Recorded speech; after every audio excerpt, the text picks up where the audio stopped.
মুসলমান ভাইরা রাগ করবেন না, কেবল জানার জন্য একটা প্রশ্ন করছি, আপনারা কমেন্ট করে উত্তর দিন।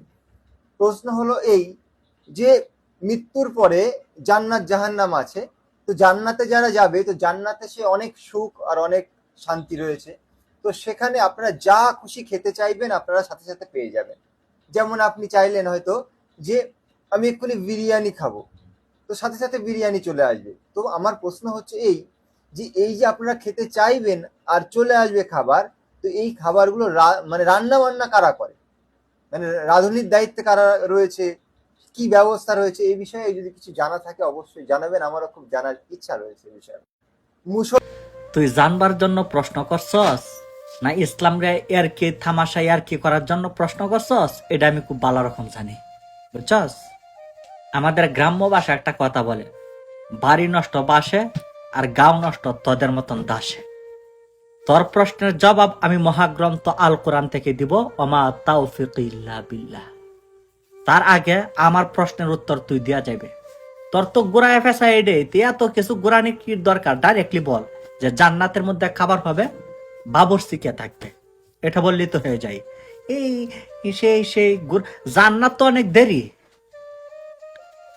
জান্নাতে যেতে হলে আগে দুনিয়ার মধ্যে আমল করতে হবে, মরতে হবে, তারপর কবরে যাইতে হবে, কবরে সওয়াল জব হবে, তারপরে তার ইন্টারভিউর মাধ্যমে যদি সে এলাভ হয় তাহলে তার ঠিকানা হবে জান্নাত।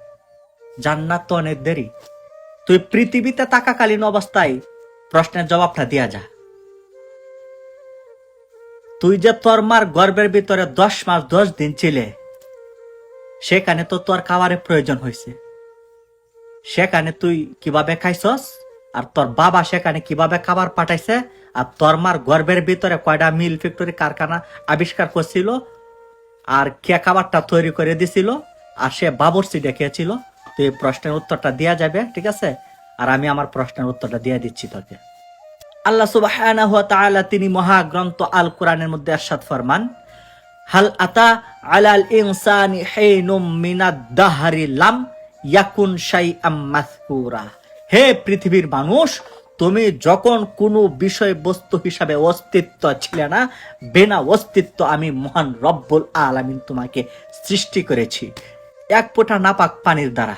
আর সেই নাপাক পানিটাকে আমি মহান রব্বুল আলামিন এক টুকরো গোস্তে পিণ্ডে পরিণত করেছি।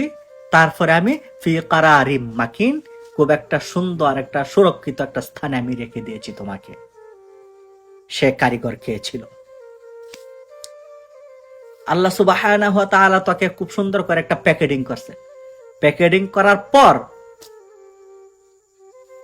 তোর মার গর্ভে রাখছেন। তুই যখন তোর মার গর্ভে আসছস, সঙ্গে সঙ্গে মহান রব্বুল আলামিন তোর মার মাসিকটা বন্ধ করে দিয়েছে, তোর খাবারের প্রয়োজন হয়।